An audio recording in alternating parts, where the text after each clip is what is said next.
ओम सजात्म स्वरूप परम गुरु शुद्ध चैतन्य स्वामी ने नमः।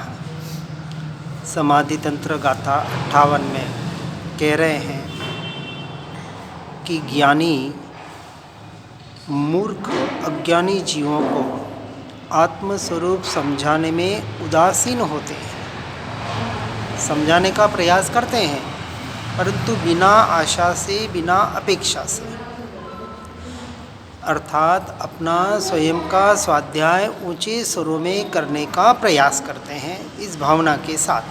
क्योंकि पहला कि मूर्ख जीव बहिर्मुख होते हैं, उनकी दृष्टि बाह्य विषयों की ओर ही होती है। उनको आत्मस्वरूप जानने की जिज्ञासा अथवा रुचि बिल्कुल नहीं होती या आंशिक होती है, और वे सदा विषयों में ही रत होते हैं। तो जिस अपेक्षा से जिसकी जैसी दृष्टि है, जिसकी जितनी रुचि है, उनको उन अपेक्षा से बताने का प्रयास करते हैं, लेकिन अपनी आत्मा की शुद्धि की वृद्धि के लिए समझाने की अपेक्षा से नहीं। फिर दूसरी बात, मैं दूसरों को समझा दूं, मैं किसी को समझा सकता हूं, ऐसी बुद्धि ज्ञानियों के होती ही नहीं। क्योंकि हर जीव का परिणमन स्वतंत्र है, और कोई समझता है तो अपनी उपादान की योग्यता से समझता है, किसी के समझाने से नहीं।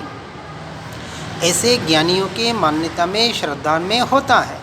इसलिए कोई समझे तो ठीक और ना समझे तो ठीक, वो तो अपना स्वाध्याय स्वयं का ही कर रहे हैं।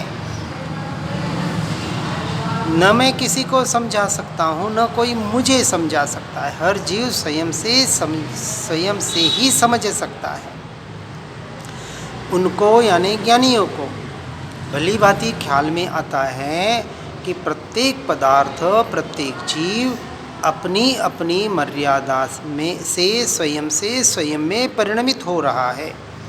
कोई किसी के अधीन नहीं है। कोई पदार्थ, कोई जीव किसी का परिणमाया परिणमता नहीं है, स्वयं से स्वयं ही परिणमित हो सकता है।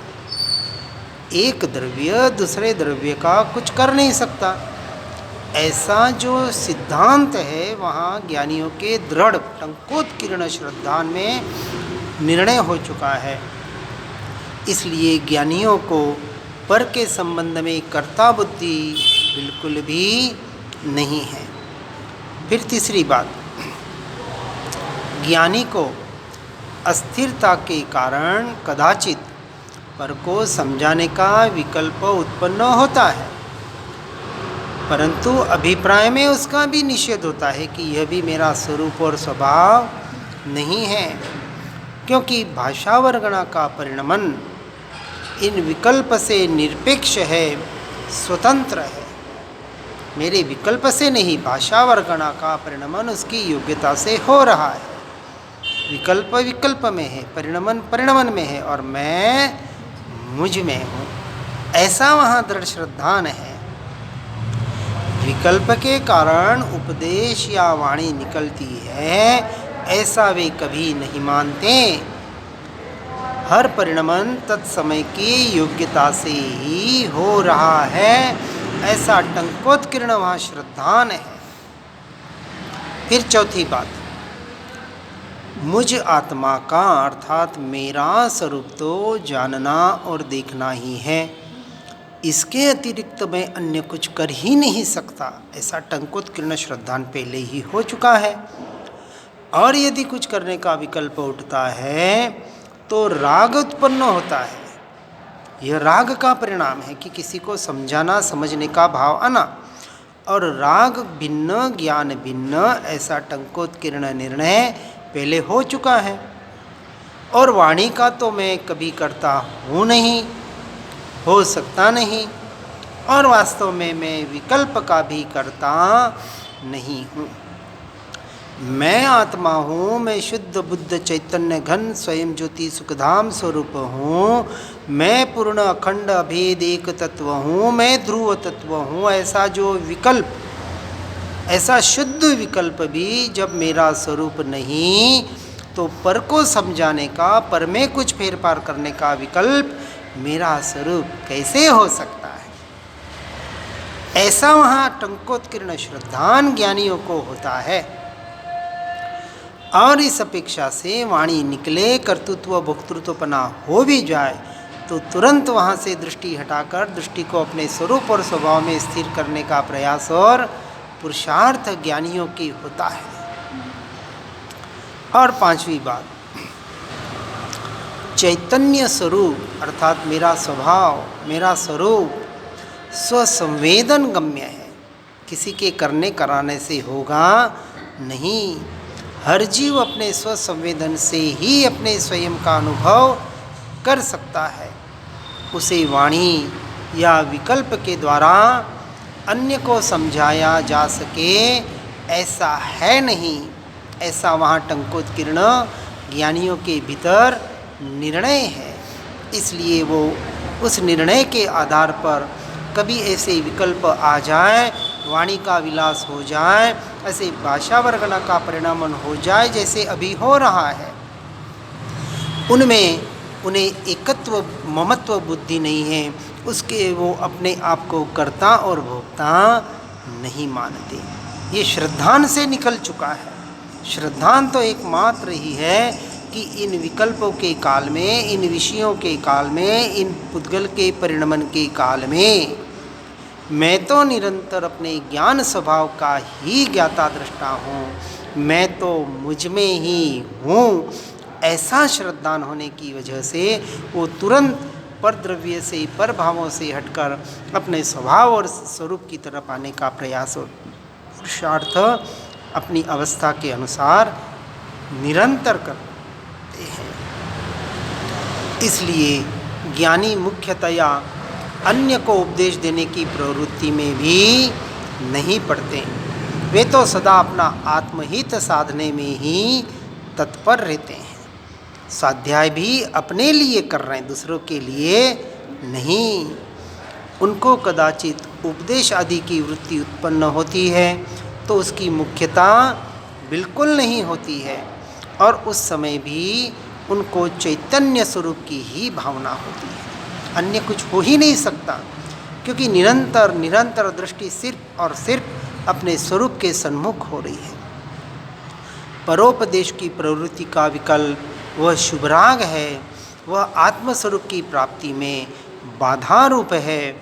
इसलिए उस राग के व्यामोह में पड़कर ज्ञानी कभी अपने आत्महित को नहीं भूलते, बिल्कुल नहीं भूलते, उसमें रचते पचते नहीं हैं, उसे उपादेय नहीं मान रहे हैं। उसे भी यदि हो जाए तो यह भी हेय है, यहाँ से भी छूटने जैसा है, ऐसे टंकोत्कीर्ण निर्णय के आधार पर ही आगे बढ़ते हैं। जगत के जीव, उनके कर्म, उनकी लब्धियाँ आदि अनेक प्रकार के हैं। अनंत जीव, हर जीव के अनंत कर्म और उसमें लब्धियाँ, रिद्धियाँ, सिद्धियाँ आदि अपनी अपनी साधना के अनुसार कोई जीव प्राप्त कर ले, ऐसे अनेक प्रकार के हैं। इसलिए सभी जीव समान विचार के हो, यह होना असंभवित है। तीनों लोक, तीनों काल में ऐसा कभी संभव नहीं हो सकता कि कोई जीव एक दूसरे के समान हो जाए। चाहे गुरु शिष्य हो, गुरु बंधु हो, चाहे किसी भी प्रकार के संबंध हो, हर के इसमें कुछ न कुछ भेद होता ही होता है। मान्यता में कुछ न कुछ फेरफार होता ही होता है, व्यवहार की अपेक्षा से, भावों की अपेक्षा से। शुद्ध भाव में जब आएंगे तब वहाँ कुछ भी फेरफार नहीं होगा, क्योंकि शुद्ध स्वभाव जैसा में परमात्मा का है, जैसा अनंत जीवों का है, वैसा ही मेरा है। लेकिन मेरा स्वभाव मेरे लिए उपादेय है, अन्य का स्वभाव मेरे लिए उपादेय नहीं है। इसलिए पर जीवों को समझा देने की आकुलता करना योग्य नहीं है, ऐसा वहाँ ज्ञानियों के टंकोत्कीर्ण निर्णय होता है। हो जाए तो भले हो जाए, लेकिन उसे उपादेय अंश मात्र भी नहीं मानते और स्व आत्म अवलंबन रूप निज हित में प्रमाद न हो, वैसे रहना ही वास्तविक कर्तव्य है। ऐसा वह अपने आप को अपने श्रद्धान में, मान्यता में टंकोत्कीर्ण किया हुआ है। इसलिए श्रद्धान का विषय एकमात्र स्व आत्म का अवलंबन निज रूप ही है। पर को समझाना या कुछ कर देना वहाँ उनका लक्ष्य नहीं है। फिर गाथा 59 में कहते हैं 59 में,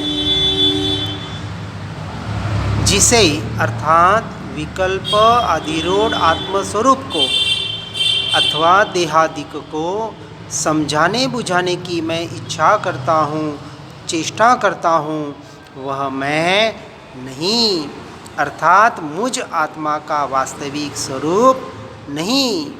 और जो ज्ञानानंद में स्वयं अनुभव करने योग्य आत्मस्वरूप जो मैं हूँ, वह भी दूसरे जीवों के उपदेश द्वारा ग्रहण करने योग्य नहीं है। निमित्त नैमित्तिक संबंध हो सकता है, लेकिन पुरुषार्थ तो मुझे स्वयं से ही करना पड़ेगा, क्योंकि स्वयं का स्वरूप तो स्वसंवेदन के द्वारा ही अनुभव किया जाता है। इसलिए दूसरे जीवों को मैं क्या समझाऊं, ऐसा वहाँ निर्णय ज्ञानियों के, सम्यक दृष्टि जीव के हो चुका है। इसलिए ज्ञानियों का निरंतर उपयोग अपने स्वरूप और स्वभाव अर्थात अपनी आत्मा की तरफ ही होता है।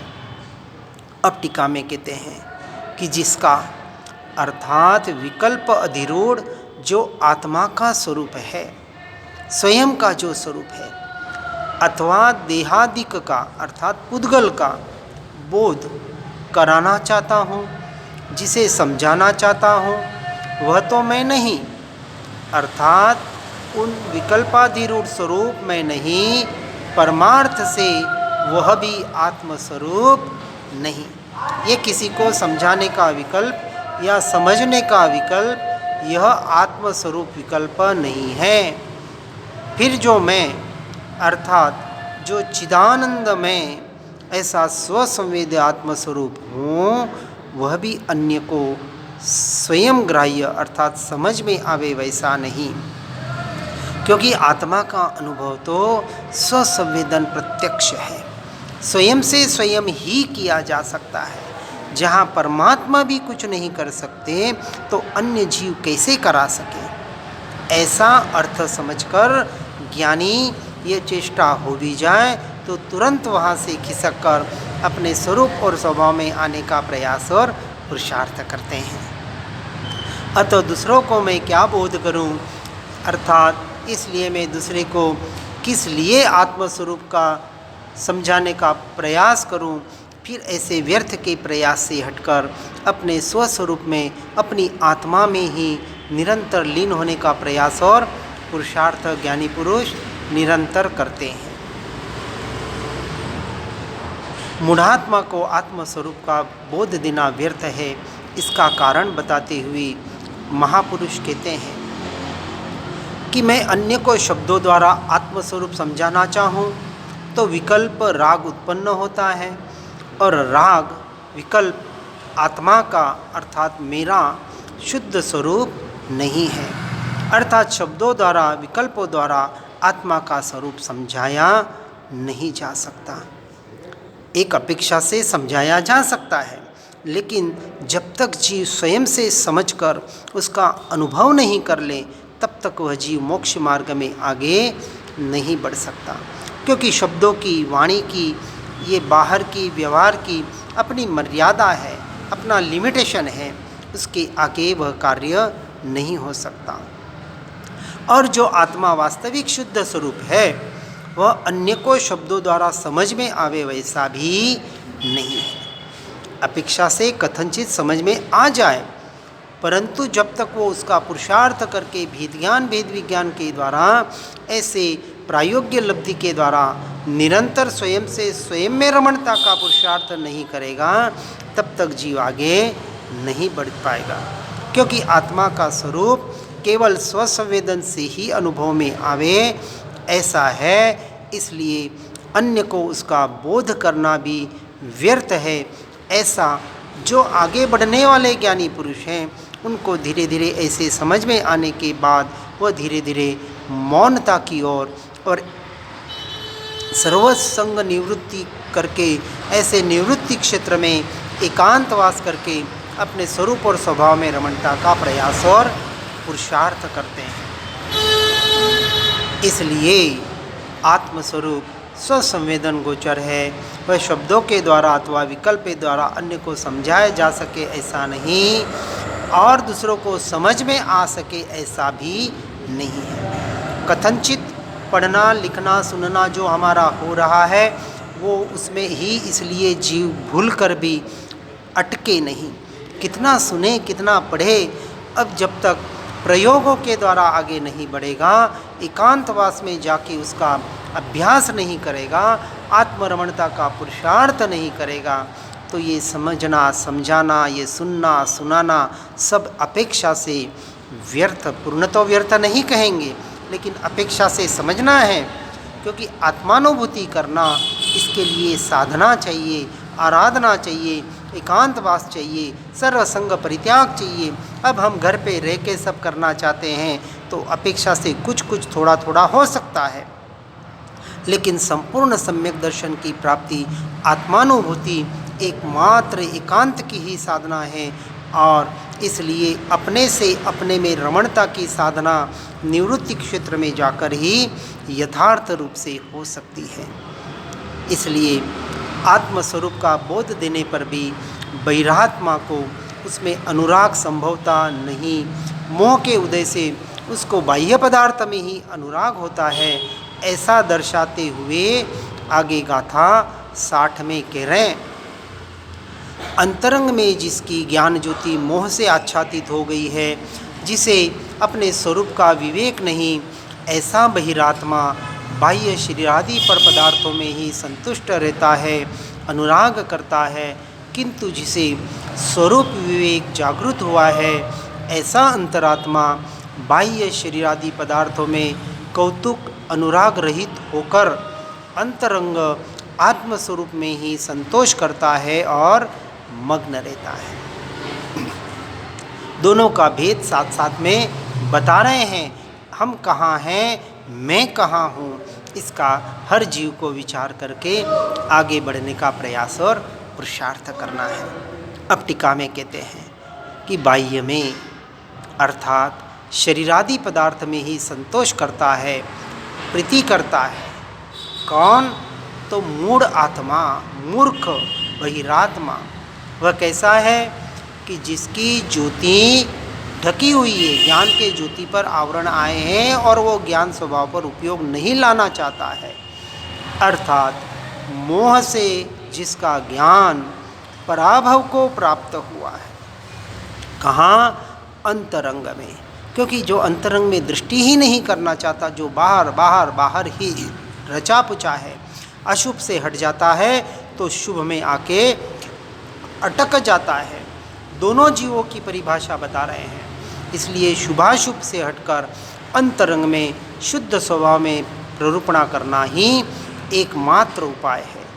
इसलिए जो अंतर तत्व के विषय में सोया हुआ है, ऐसे प्रबुद्धात्मा अर्थात जिसका ज्ञान मोह से अभिभूत हुआ नहीं हुआ, अर्थात पराभव को प्राप्त नहीं हुआ, वैसा आत्मस्वरूप में जागृत आत्मा अंतरंग में संतोष करता है। जो जाग जाता है, अब वह संतोष कहाँ करेगा?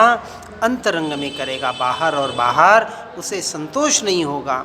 वो सुनेगा पढ़ेगा, लेकिन वहाँ अटक के बैठ नहीं जाएगा। निरंतर आगे आगे आगे बढ़ने का ही प्रयास और पुरुषार्थ करेगा। स्वस्वरूप में प्रीति करता है। कैसा होकर?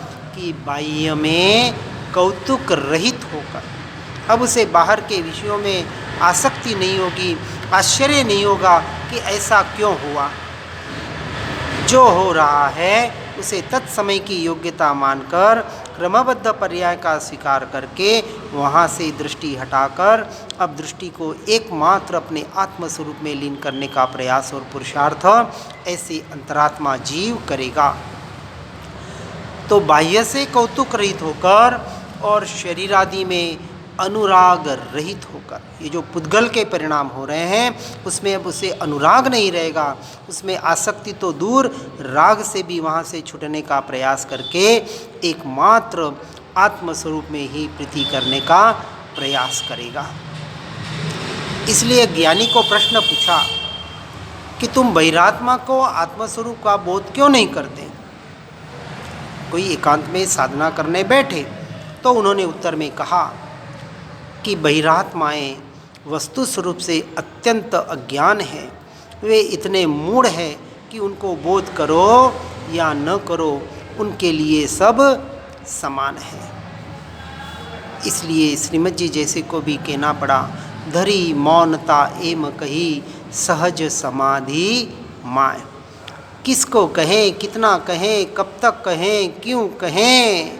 अब कहते कहते ज्ञानी पुरुष थक जाते हैं और अंत में मौन धारण करके एकांत में जाके सिर्फ और सिर्फ अपनी आत्मा की ही साधना और आराधना करते हैं। फिर कहते हैं कि आत्मस्वरूप स्वसंवेदन गम्य है, वह शब्दों द्वारा अन्य को समझाया नहीं जा सकता और वह समझते भी नहीं है। मूढ़ संसारी जीव जिनको जिज्ञासा है, जिनको आगे बढ़ने की रुचि है, वह अपने आप हमारे पास ज्ञानी पुरुषों के पास आएंगे, समझेंगे, उस रूप अपने जीवन को परिणमित करेंगे। इसलिए ये बाहर की प्रभावना का लक्ष्य भी धीरे धीरे मिट जाता है और प्रकृष्ट ऐसे भावना के द्वारा स्वयं के आत्मस्वरूप रमणता की ही प्रभावना करने में लग जाते हैं। इसलिए बाहर के जीवों को बोध करना भी व्यर्थ है, ऐसे आगे बढ़ने वाले जीवों की मान्यता हो जाती है। इसलिए अनादि मिथ्यात्व के कारण बहिरात्मा को स्वपर का भेद विज्ञान नहीं है, उसको आत्मस्वरूप का भान नहीं है, इसलिए वह शरीरादि बाह्य पदार्थों में ही आनंद मानता है, उनमें ही अनुराग करता है, परंतु आत्म स्वभाव की महिमा लाकर उसमें प्रीति नहीं करता।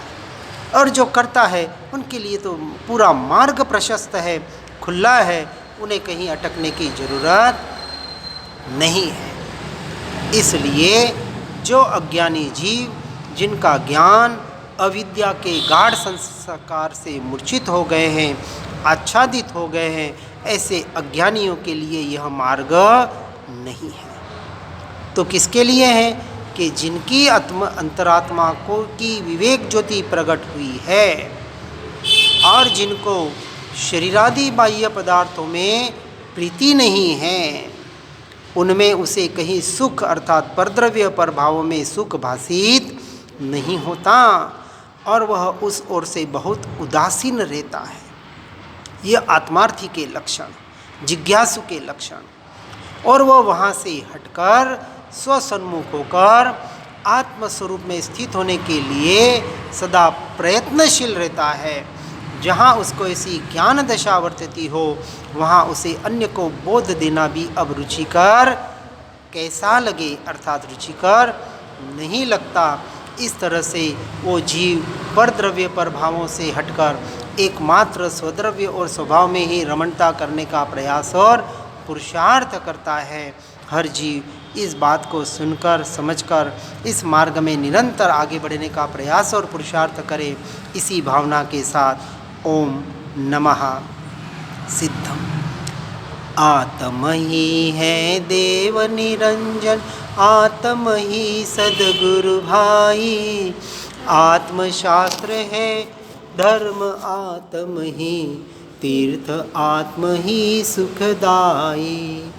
आत्म मन नहीं है रत्नत्रय, पूरित अवगाहन सुखधाम। ऐसे देव शास्त्र सद्गुरु को, धर्म तीर्थ को सतत प्रणाम, धर्म तीर्थ को सतत प्रणाम। ओम नमः सिद्धम।